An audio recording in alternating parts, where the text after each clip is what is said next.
Second day of the demo on this Mugo Pine, here with Christian, Rudy and Mirko, and let's see what's happening.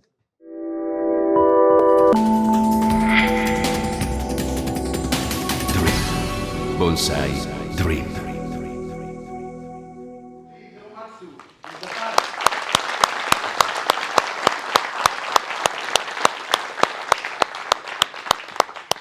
This small guy over there is Mauro Stemberger.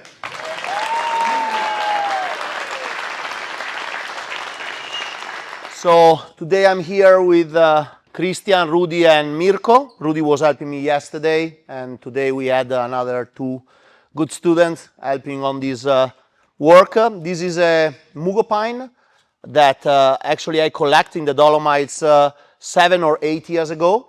I still remember the day I discovered the place where this Mugo was growing. It was a rock avalanche, and this Mugo actually was with this face growing against a rock.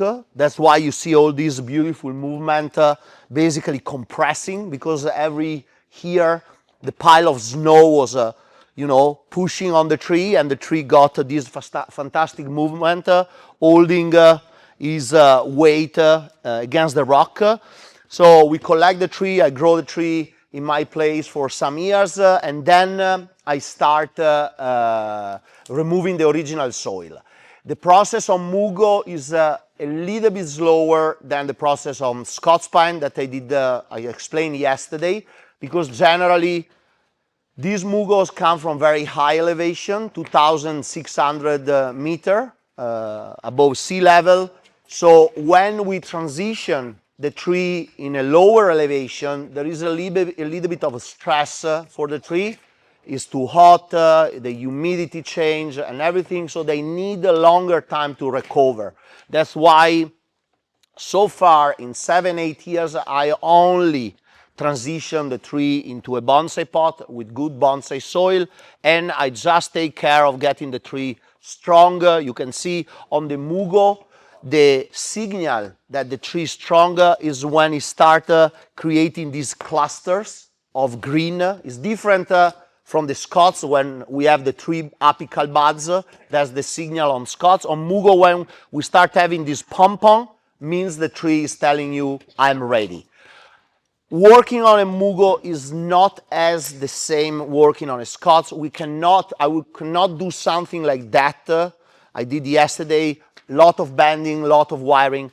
On this Mugo, basically, there will be only a pushing down of this section behind. I want to try to hide this. That is a little bit conflicting with the beautiful and very twisty movement of the trunk. I want to hide that. That will allow me to have this section as an apex more in this area.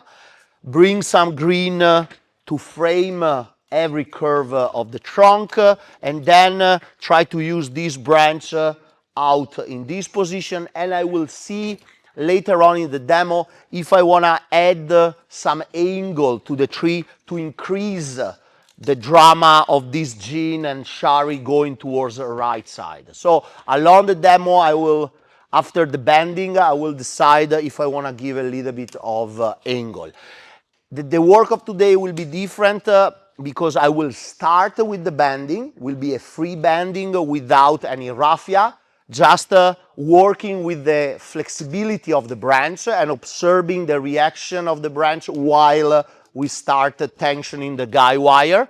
There will be a guy wire here going back and another one here going forward. So we need to create a three-dimensionality with the green on a trunk that is mostly bidimensional. So the three-dimensionality we're going to create using the green, and also changing a little bit the front of the tree to not have all the movement parallel to the eyes of the observer. Doing that, we can create a tree with a very good character.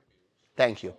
I already start putting a couple of guy wire. You can see already this section that was horizontal over the curve that is slowly disappearing in the back in order to highlight the frontal part and not have a conflict of lines. And now I already put a piece of guide wire to push slowly the apex forward. This part is a little bit tricky, so I will be observing during the demo the reaction of the fiber to the push and eventually interact with some raffia if it's necessary. When I bend thick branches and I feel there is enough flexibility, I like to do what I call open band. So I don't put raffia straight away, but I observe the fibers while I bend, and just in case I see some cracking, some, disjunction on the fibers, then I eventually put the raffia. Or eventually, sometimes we need to carve and everything. On Mugo is a little bit tricky because we have always, on very old tree, a lot, even in the branches, a lot of parts hiding, that part hiding behind the bark where the tree lost branches. And what Mugo does, as soon as a branch die, you can see here, all the correspondent live line die back. This is more evident in the older part of the trunk, but is present also in branches. So when we bend, we have to observe the branches very well, because the dead part is not able to move tensional on the fibers because the fibers are dead, differently from the living part. The problem is if we bend the branch, there is a shari, and the fibers, that fibers start holding tension, holding tension, holding tension, we reach a breaking point, and that break can move from the dead fibers to the living fibers, and obviously the branch is gone. So it's always on Mugo important. I like to do this type of work because I like to observe the reaction of the fiber when I move the different structural part and even the small branches. So I don't jump on the raffia straight away, but it's a little bit of a different strategy from what we did yesterday. Okay? Any question? So, as I said yesterday, there is a very clear final image in my head. I explain the strategy of the work to them between the demo, but they know how to follow my guideline. And my guideline are, as probably you notice, I put all, as I did yesterday, all the pieces of the structural wire, because I know the direction I will be moving the branches. For example, this guy will come here, so the wire is counterclockwise. These guys come here, so the wire is clockwise. So I match branches 2 by 2 according to the direction. I always want the branch, while I bend the wire, to tie to the branch. And that I can do myself. I don't need to explain. It's faster if I do it. And after that, you can see everyone take one section of the tree, and with the technique I already teach them in many years working together, they clean and fast wire everything out, and at the end we start padding out the tree. So I live in the middle of the Dolomites, okay? I live 1 hour, 1 hour and a half from the highest part of the Dolomites. So since I was a child, even before starting with bonsai, my father bring me in the mountain with my mom. So the day I start with bonsai, and someone, actually, my bonsai master kind of click me on the Yamadori thing and say, "Hey, stupid, you live in the middle of the Dolomites. Go there and look for this material."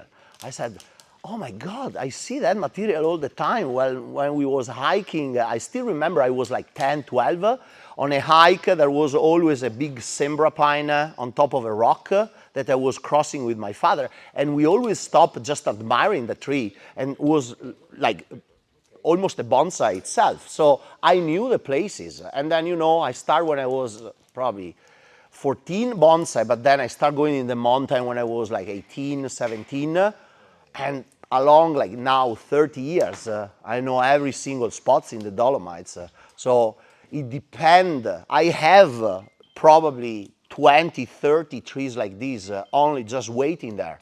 I don't want to collect all of them in once, because when you start the process of transforming the tree into a bonsai, is a commitment. You don't style the tree and then forget. So I cannot start 50, 30 mugos. So for me, it doesn't make sense to collect them. So while I go every year, I bring home 2 or 3, and then I start the process. But for me, knowing the mountain is pretty simple to find material like this. You have to walk, and sometimes you have to carry these trees for long times. My friends here, my students knows, we are pretty crazy. Sometimes we carry 100 kilo mugo down for like 2-3 hours, but it worth the reward when you have the trees in the garden and you look at the trees and with the illusion of transforming into a beautiful piece of art that maybe in 10 years, 15 years, I can show here at the trophy, That's always my goal. I do bonsai for this. That's my main addiction. Find good material in the mountain and transform into a beautiful bonsai.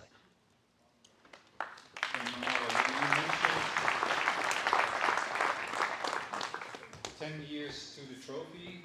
Is that the realistic number from the moment that you go out? So for my experience and also making this comparison between Scots and Mugo is much slower. I will say in a perfect world, starting today from the raw material, I can make a show-ready Scots pine in 10 years. 10 years is a pretty good number. And for a Mugo, if everything goes well, it will be 15 years. Mugo is a little bit much slower. You need to give more time to the tree to recover from one intervention to another. And, sometimes I feel, I have to wait 5, 6, 7 years before touching the tree. But, especially on Mugo, that make the next part of the story much faster.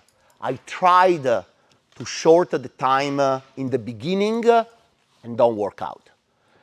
I need to build up green and strength in order then to slow down the tree to the final moment.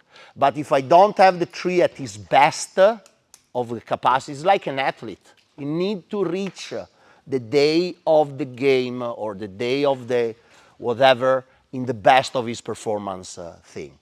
And the bonsai is the same. We are like trainers in the gym.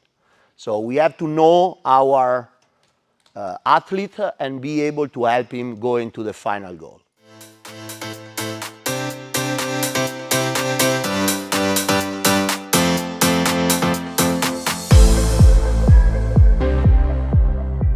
I basically finish bending the thick branch in the back. Now I already pushed down what will be part of my apex to go inside of this area and be a nice green connection between these two focal points. As soon as some of the lower branches will be wired, I will start playing with the angle to increase the dynamism of the overall composition. It's very vertical now, so I need to tilt either way actually, or left or right. I'm thinking right because most of these beautiful elbow tend to insist in this direction. So I feel that if I can tilt the tree to the right and bring this branch here, I could create a very strong visual dynamism that will help increase the value of all the curving and the interaction between deadwood and liveline on the overall tree. Obviously, more I twist, more I need to try to push the apex inside of that space. And as you can see, I already start playing with this branch, putting a piece of wire clockwise because this branch I would love to kind of follow the flow in front, also creating kind of a breaking point between all the movement of this big wave. I need some green in the front that will also connect the left part of the frame with the right part of the frame. It's always very important. Otherwise, the trunk is too much exposed. I want to create this kind of hide and see situation. we start pushing. We already increase a little bit the angle of the tree. There is a nice flow to the right. So basically the idea is compact the left side where Christian is working. We put a couple of guy wire. Now the green is already almost under that beautiful curve.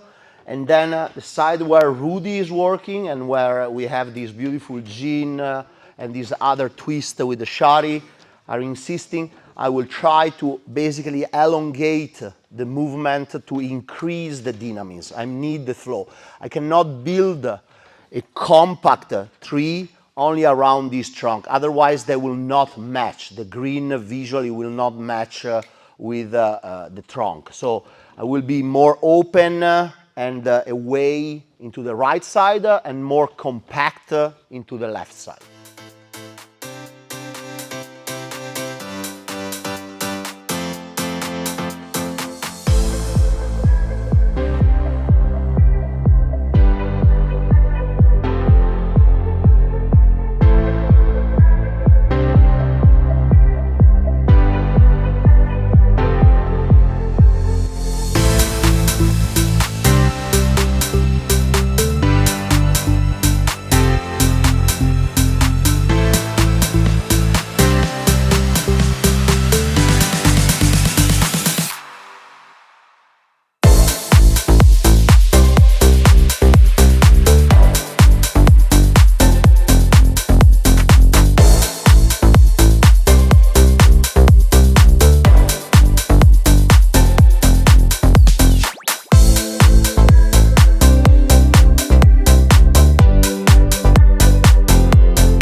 So now that we have all these focal point, we need to link every single focal point with a part of the green in order to create a matching between what is the frame, that is the green, and the trunk of the tree. We have a beautiful curve here. We're gonna put this green more compact, and we're gonna elevate the aesthetic value of this curve.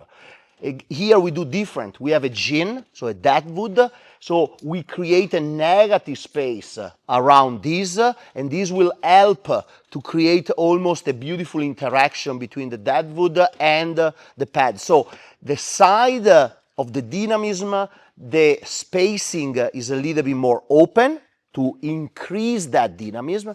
And the counterbalance side, that is the left side, is more compact, so the spacing is a little bit tighter. Any of the final we have to don't push down the strength of the tree.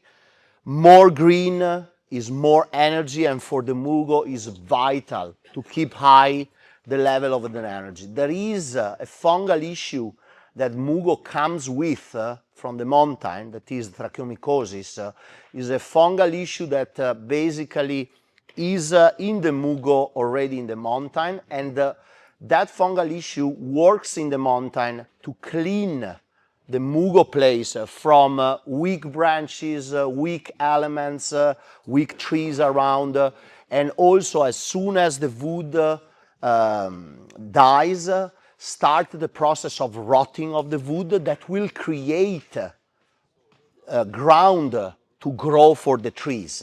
So the problem is when we move the Mugo from its natural environment, and especially in the high mountain, the cold keep control the fungal issue that is on the tree. What's happening in the lower elevation is that for the amount of humidity and the heat, it can happen that if the Mugo is not strong, the fungal issue will start eating the Mugo. because the tracheomycosis is a fungal issue that grows inside of the live line of the tree. So all of a sudden you see a branch going from a very dark, vibrant green to kind of almost cooked.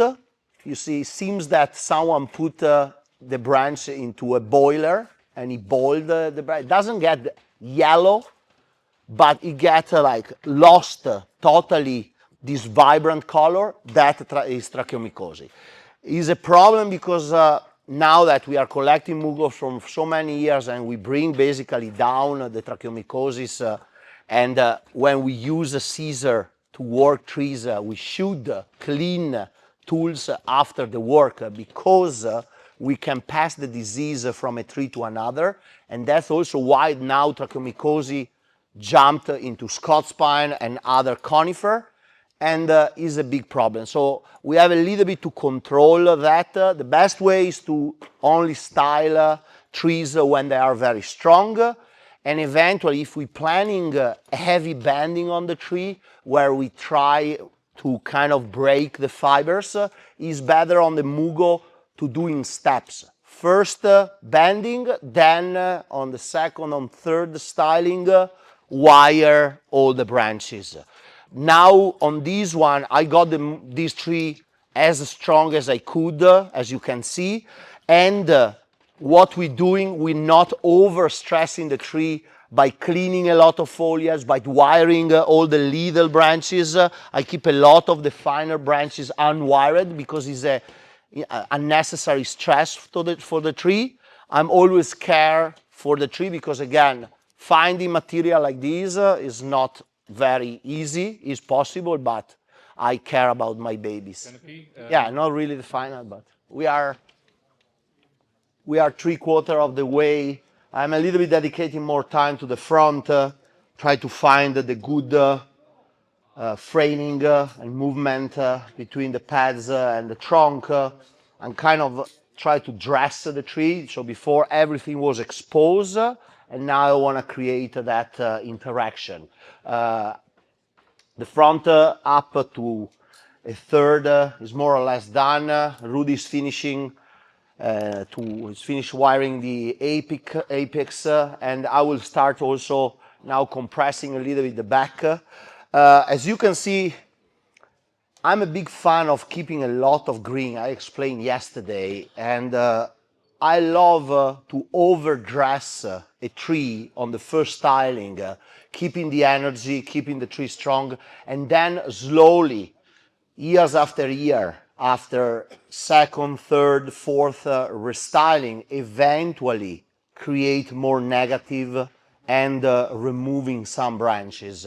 I feel that for me works much better in terms of having always the strength of the tree very high, and I can work the tree a little bit closer one time to another, generally a year distance from a styling to another. I don't have to wait too long. The tree is rebuilding a lot of foliage. So probably the next time I can, especially from the back, as for the other tree, remove some extra branches and then work a little bit more on refinement, something that now I'm not interested because it's just the first styling of the tree. Yeah, we wire primary, secondary, and some of the tertiary, but if you come closer on most of the pads, a lot of the finer foliage is not wired. I like to use some of the inter-wire between branches eventually to hold more branches, and so I don't need to wire all the fine one, especially on the first styling. As I said, it's very stressful to clean too many needles and to wire all of these little guys. You see, for example, here, there is only a piece of wire on the central one, and 1 and 2 are not wired, they stay out. Eventually, I clean a little bit what is underneath, so buds that growing under the pads are not useful for the, for the prosecution of the maturity of the pads, so those I can remove, but everything is on top. Like here, I will keep, they will start developing nice little branches, and then I can go through and do a proper refinement in the next or even on the third styling of the tree. So the strategy is to create a good anchor point to push the branches and don't need to overwire the structure. As I said, every time we put a big piece of wire on a branch is a stress for the tree. So if we wire what is necessary to hold the fiber and one part of the work is done by guy wiring the tree to some anchor point, we can avoid extra stress to the branches, especially the thick ones. I was taking care to have a good anchor point for every section, and as I said originally, I was looking the reaction of the structural branch to the wiring and to the bending. You can see I put a little piece of raffia here. That was the part with the tension of that part of that branch where I see a little separation. So I shoot some cut paste inside of the separation, and then Christian put some raffia to hold the moisture in that part and help the rehealing.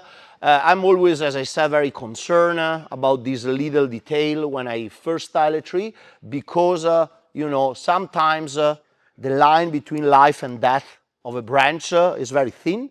So we have to really look at the details to help the tree to recover.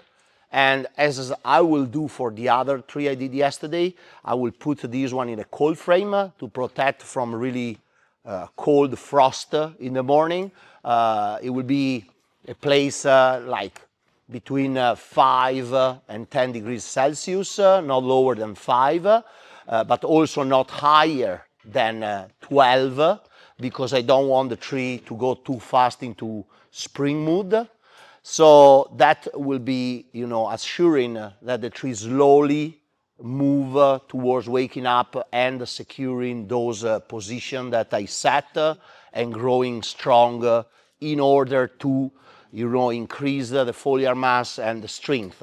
What I do also on the next growing season, I generally let the tree grow freely all the growing season. This will allow me to have a good flash of strength in the branches, and this will secure a fast positioning of the structure, talking about what you ask.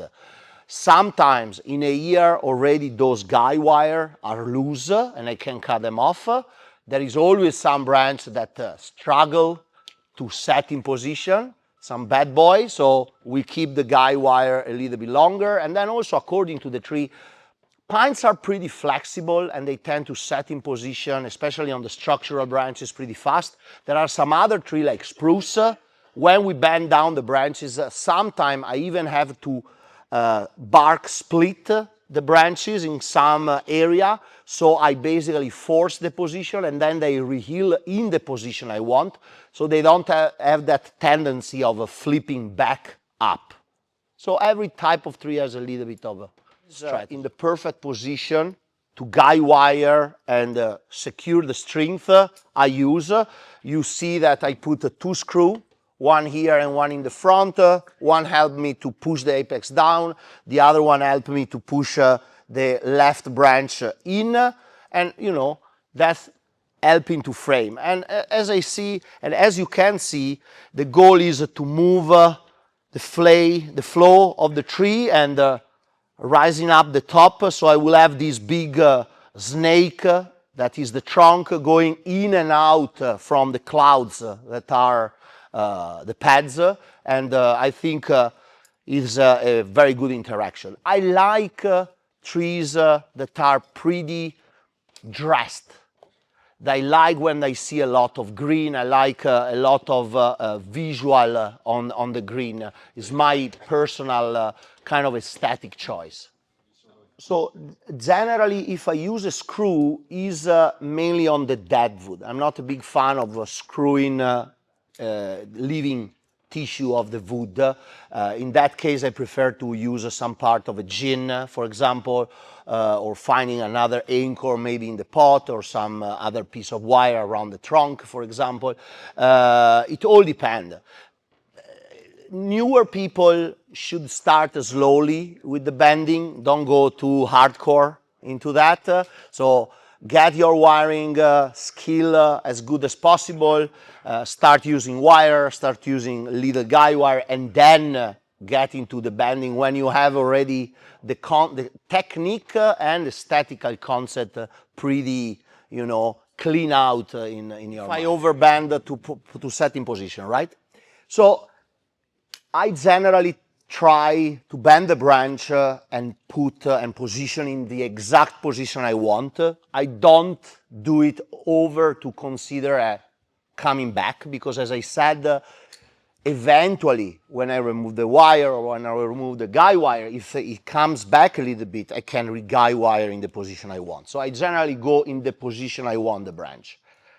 To add something on that part, I'm not, as I said, someone who like to overstress branches, but being a bonsai addict and looking always whatever the other professional does around the world, I notice, for example, in China, in Taiwan, in Korea, especially when they work on these huge trees and they build these massive bonsai, what they do, basically, they crack down the fiber of part of the branches to make the branches as flexible as possible. They wrap multiple times with a certain fabric on the branches and eventually with other product to hold moisture and not losing sap on those branches, and then they perform incredible bending. Is very drastic, is very strong work.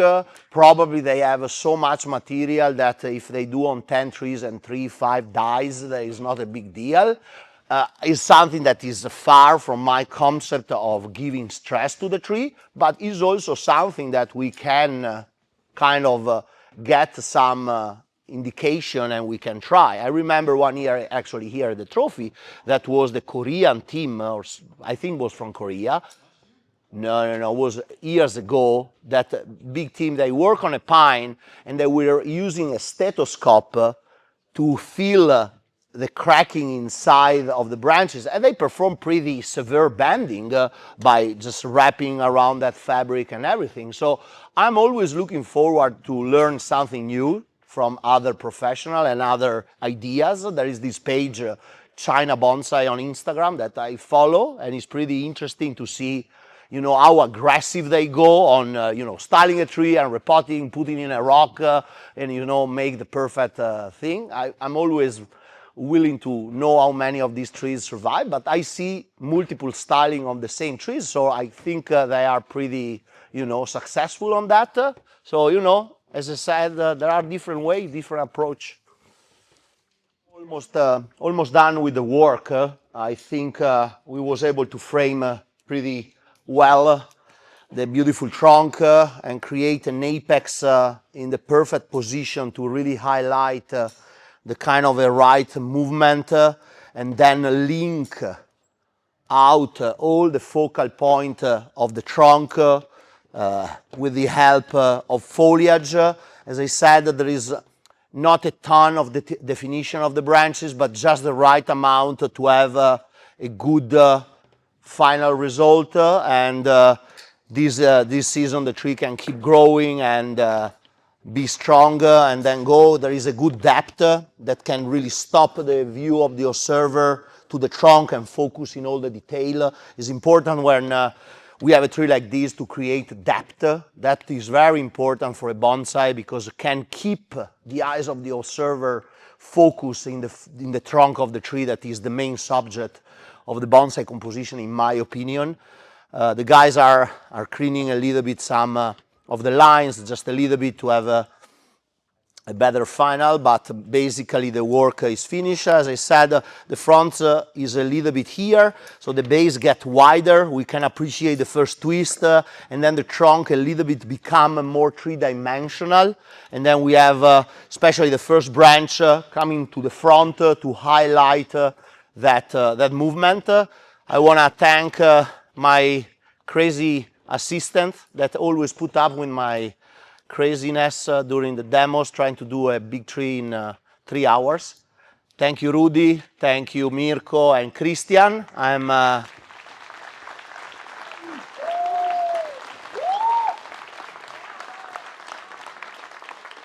I'm very happy that I can work with you, and I have such a great time working with you. Thank you again, Christian Voss, for having me here. It's been a fantastic weekend, a great weekend with all of you coming at the trophy, and I'm already looking forward to come back next year. Thank you, Mauro, Thank you. for this huge competition.